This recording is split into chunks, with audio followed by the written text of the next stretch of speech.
Dia kata, kenapa kita tak ikut akidah Nabi? Kita ikut akidah Asy'ari. Ramai orang tanya lagu tu. Hak bodoh-bodoh tu kena. Hak jenis tak makan nasi, dia makan ubi kayu saja. Kena. Ya sungguh, bapa kita ikut Asy'ari, bapa tak ikut Nabi. Memang orang bodoh makanan orang cerdik. Nampak? Okey?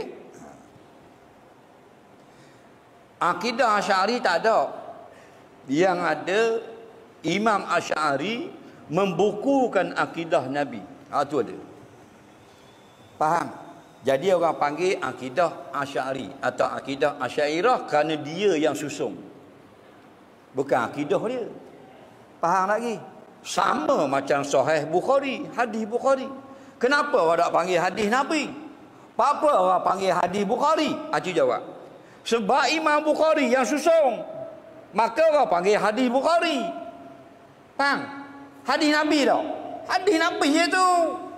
Jadi Tok Guru habis baca kitab. Tok Guru kata, "Mana? Minggu depan kita mula kitab baru." Anak wei, kitab apa?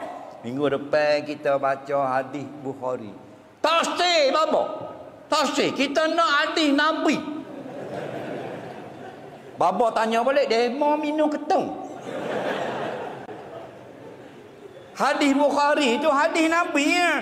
Tapi orang panggil hadis Bukhari sebab Imam Bukhari susung. Pada orang panggil hadis Abu Daud, hadis Tirmizi, hadis Nasa'i, hadis Ibnu Hibban, hadis Daruqutni, hadis macam-macam Baihaqi, atas penyusung. Semua hadis Nabi. Jangan buat bodoh kan.